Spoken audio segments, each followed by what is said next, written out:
할렐루야, 여러분 반갑습니다. 오늘은 화요 말씀 시간입니다.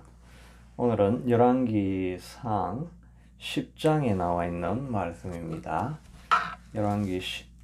상 10장입니다.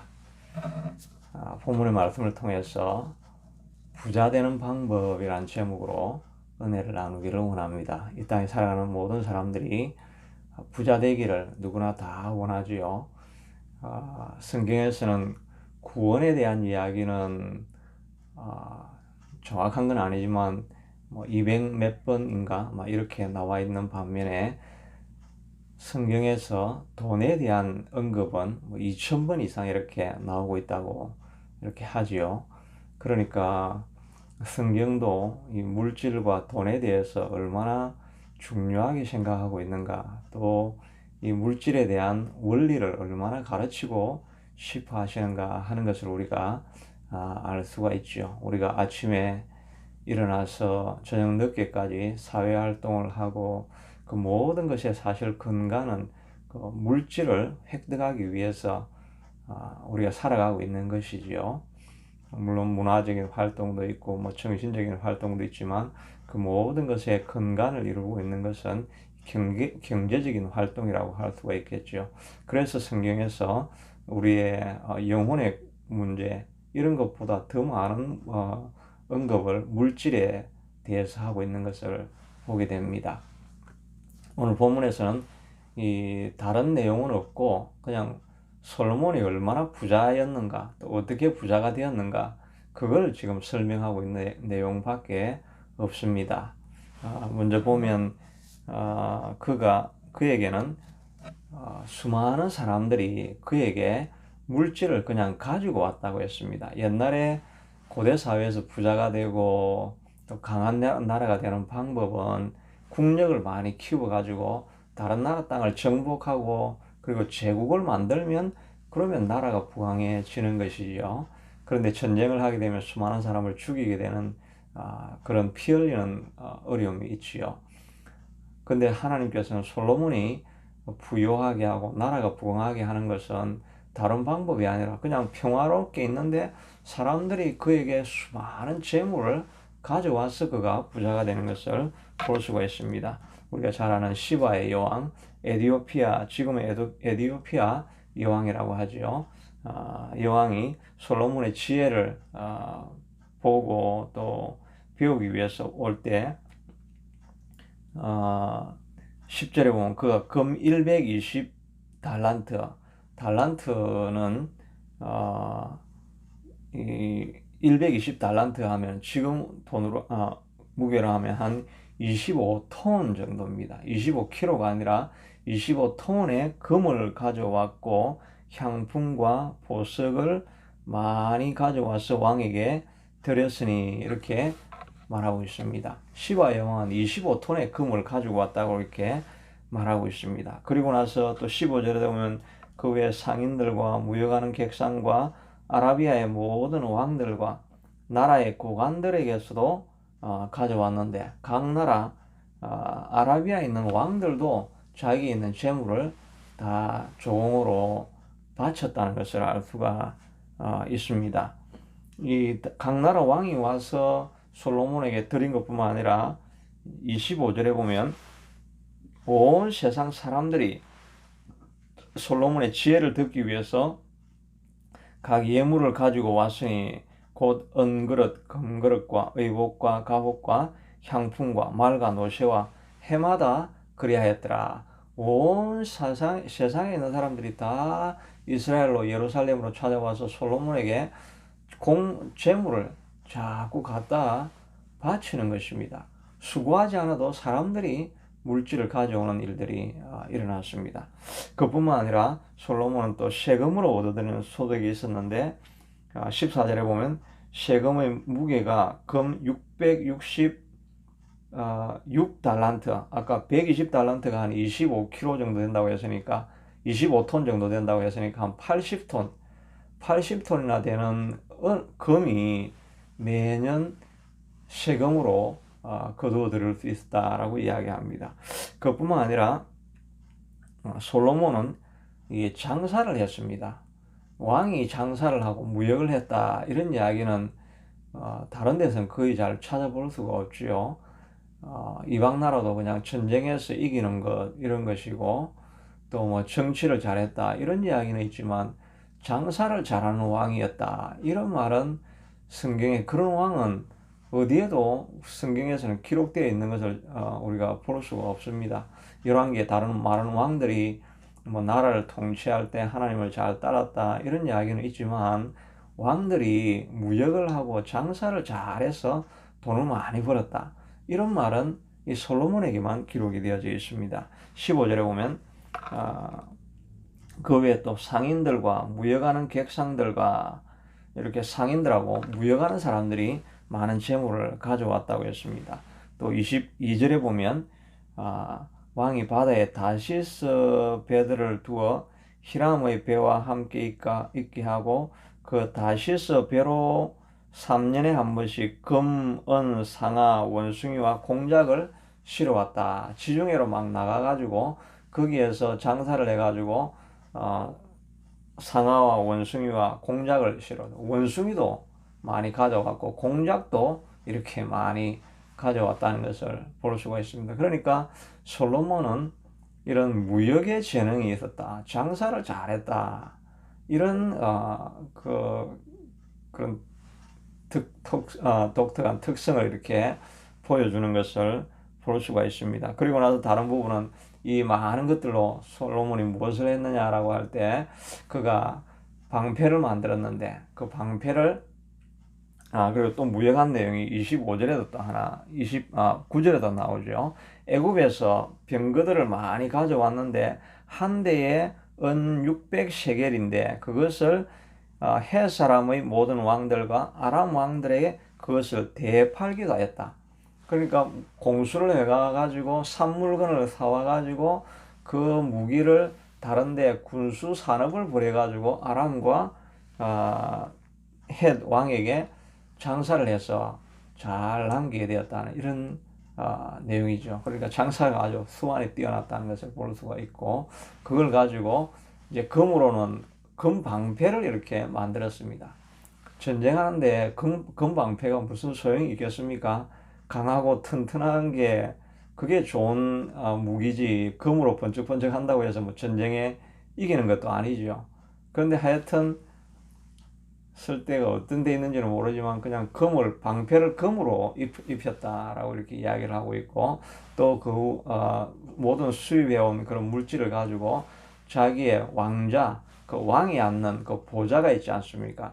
그 보좌를 만들었는데 6개의 계단을 만들어 가지고 거기에 각 계단 양옆에 사자상 동상이 있죠. 사자 동상을 이렇게 한 칸씩 만들으니까 12개의 사자상이 있고 그 위에 이제 보좌가 자기가 앉는 의자가 있습니다. 그 의자는 상아로 만들어 가지고 거기에다가 금을 입혔다라고 이야기를 합니다. 그리고 뒤에는 이 소의 그 머리 뿔난 소 머리를 이렇게 뒤에 달아놓고 그리고 자기가 이 암레스트라고 그러죠. 손을 놓는 여기에는 이제 상아로 만든 것 위에 마지막에는 이렇게 사자의 얼굴을 이렇게 해놓고 있는 그런 정말 어느 왕도 하지 않았던 그 규모가 있는 이제 그런 보좌를 만들었다 이렇게 하고 있고 그 시바 여왕이 그걸 보고 너무나 감탄을 했다 그렇게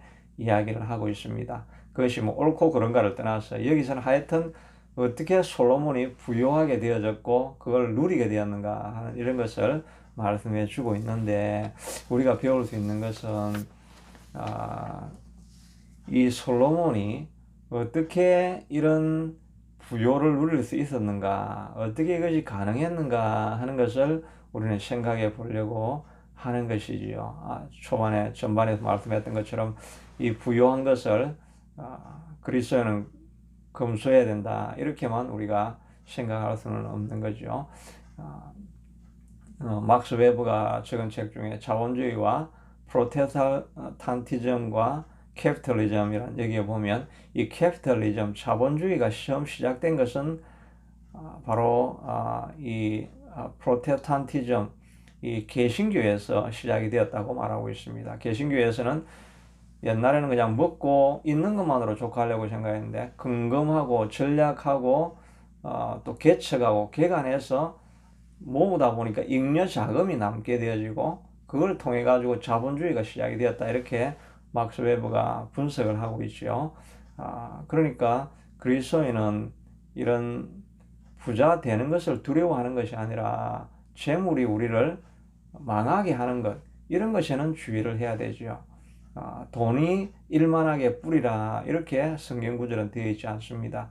돈을 사랑하는 것이 일만하게 뿌리라고 말하고 있죠. 물질을 우리가 자체를 악하다고 보고 부자가 되는 것을 막아야 된다, 이런 생각을 하는 것이 아니라 우리는 돈을 모으되 거기에 빠져들지 않게, 그 마음이 거기에 묶이지 않게 된다고 한다면 많은 물질을 모아서 그 주어진 물질로 다른 사람들을 위해서 생명을 살리는 일에 쓰여지는 것을 하나님께서 기뻐하시는 것이지요.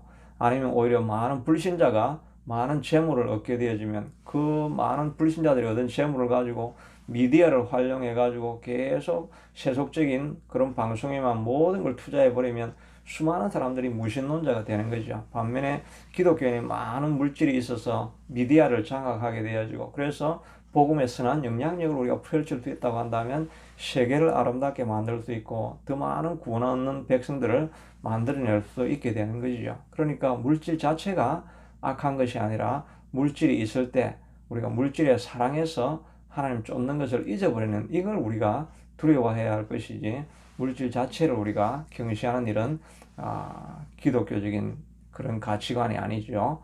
옛날에는 뭐 이원론적인 것이 있어서 영혼은 중요하고 육신은 악한 것이다, 이렇게 생각하는 것은 반기독교적인 사상이라고 할 수가 있을 것입니다. 솔로몬이 많은 재물을 얻었는데 그 근거를 우리가 어디서 알 수 있습니까? 신명기 8장 18절에 보면 내 하나님 여호와를 기억하라. 그가 너에게 재물 얻을 능력을 주셨음이라. 재물 얻은 능은, 솔로몬이 이렇게 많은 사람들이 재물을 가져다 주고 부유할 수 있게 한 그런 능력은 어디에서 왔느냐니까 재물 얻을 능력을 여호와 하나님이 주셨다라고 말씀하고 있는 것입니다. 모든 물질의 근원은 하나님이신 것입니다. 하나님이 허락하시면 가난한 자도 부유하게 만드실 수 있다는 것을 알 수가 있죠. 역대하 29장에 그래서 다윗은 고백하기를 모든 것이 다 주의 것이로소이다. 여호와여 주권도 주께 속하여 사오니 주는 높으사 만물의 머리이심이니이다. 부와 귀가 주께로 말미암고, 부와 귀는 주께로 말미암는다고 했습니다. 만물의 주제가 되사 손에 권세와 능력을 가지고 계셨으니 모든 사람을 크게 하심과 강하게 하심이 다 주의 손에 있나이다. 부와 귀와 크게 하심과 강하게 하심과 높게 하심, 이 모든 것이 주의 손에 달려 있다는 그런 고백을 우리가 늘 해야 됩니다. 더 많은 물질을 얻기 위해서 사람을 쫓아가고 거기에 종이 되어지고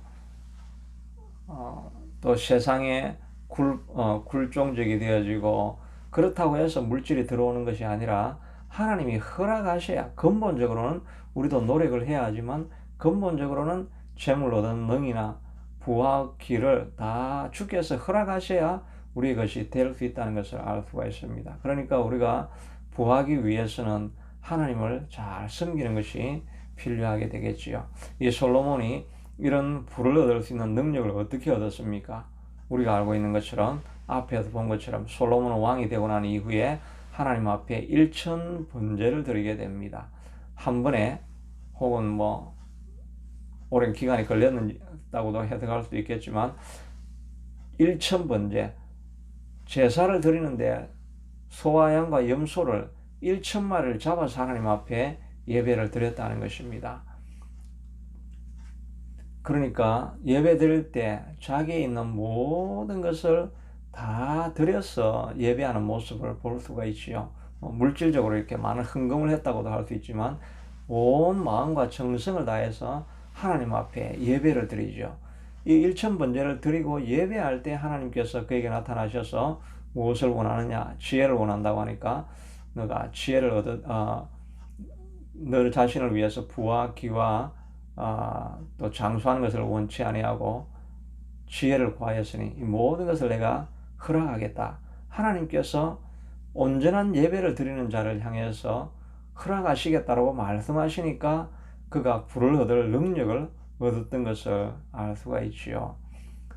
그러니 우리가 정말 부유하게 되기를 원한다고 한다면 하나님의 계명과 뜻을 지키기를 간절히 소원해야 될 뿐만 아니라 예배를 전심으로 하나님 앞에 드릴 때 하나님께서 모든 것을 채워주시는 것을 알 수가 있죠.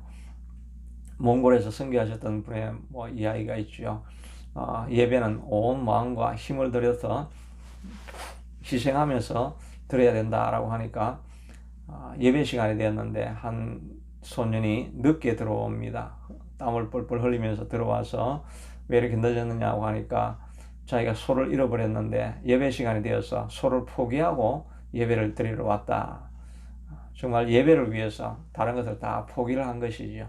그렇게 아무런 마음으로 예배를 드렸는데 예배 끝마치고 나서 보니까 소가 집으로 가야 되는데 그 예배당 앞에 와 있었다. 그런 간증이 있지요.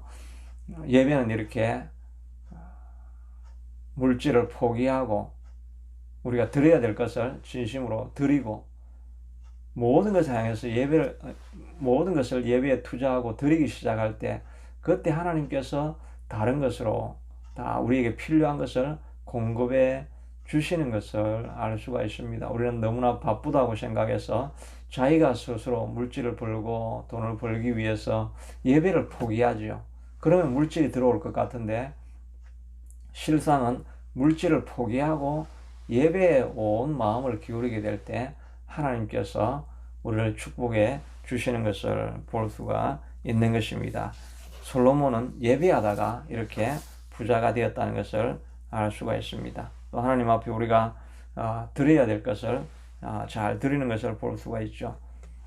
솔로몬은 9장에서도 해마다 3번씩 번제와 감사의 제물을 드리고 여호와 앞에 제단에 분향하여서 예배하였다라고 말하고 있습니다. 예배할 때 헌물을 다 드린 것을 볼 수가 있습니다. 말라기에서는 하나님께서 약속해 주시기를 내 창고에 온전한 11조로 내 창고를 들여서 내 집에 양식이 있게 하고 그것으로 나를 시험하여 내가 하늘 문을 열고 너에게 복을 쌓을 것이 없도록 붙지 아니하는가 보라. 11조를 들여놓으면 하나님께서 하늘 문을 열고 내 삶에 축복해 주지 않는가, 그걸 한번 시험해 보라고 말씀하고 있습니다. 하나님 앞에 드려야 될 것들을 물질뿐만 아니라 시간, 헌신, 봉사 이런 것들을 전심으로 다 드리고 있을 때 하나님께서 그 인생을 축복해 주시는 것을 알 수가 있죠. 자주 말씀드렸던 것처럼 리그 워렌이라는 사람이 10 밀리언 넘는 그런 책 한 권을 써서 엄청난 돈을 벌어들이게 되지요. 그래서 다른 사람들이 왜 당신에게 하나님께서 그렇게 축복해 주십니까? 라고 이야기할 때 이유가 있는데 그것은 왜냐하면 내게 들어오는 것은 내가 90% 이상은 다 밖으로 나가게 다른 사람을 살리는 일에 써버리는 것을 하나님이 아시기 때문에 내게 하나님께서 축복해 주십니다라고 그가 말한 것을 볼 수가 있죠. 하나님이 보실 때 들어오는 것을 하나님 나라를 위해서 다 쓰려고 하고 하나님께 드리려고 하는 이런 마음이 있는 사람에게는 하나님께서 안심하고 그 사람에게 완전히 축복하고 부어주는 것을 볼 수가 있습니다. 우리도 이 땅에서 경제적인 것이 얼마나 중요합니까? 이 땅을 살아가는 대다수의 일이 자업이라는 것이 물질을 얻기 위해서 하는 것인데 근본적인 성경적인 원리는 하나님을 기쁘시게 하고 온전한 예배를 드리고 하나님 앞에 드려야 될 헌물을 드리면서 봉사하고 하나님께 우리 인생을 먼저 드리는데 최우선순위를 두고 있을 때 하나님께서 나머지 것들을 공급해 주시는 것이 경제적인 원리라고 할 수가 있을 것입니다. 물질을 쫓아가지 말고 하나님 앞에 헌신하는 길을 찾아서 하나님 앞에 드리고 살아가는 인생이 될 때 하나님께서 우리를 진정으로 부작용이 없는 재물을 쌓을 수 있는 길을 우리에게 더하여 주시게 될 것입니다. 이런 복을 누리는 저와 여러분이 되기를 축복합니다. 자비하신 아버지 하나님, 솔로몬의 무수한 재물을 얻고 부와 명성을 얻게 되어진 것은 제가 진심으로 예배하다가 이런 복을 누리게 되었습니다. 신명기에서 말하고 있는 것처럼 재물 얻을 능은 하나님께서 주시는 줄로 알고 하나님을 최우선순위로 섬기며 살아가는 우리가 될 수 있게 축복하여 주옵소서. 예수님 이름으로 기도드리옵나이다. 아멘. 오늘도 믿음으로 승리하실 수 있게 되기를 바랍니다. 다음 또 수요 말씀으로 찾아뵙겠습니다.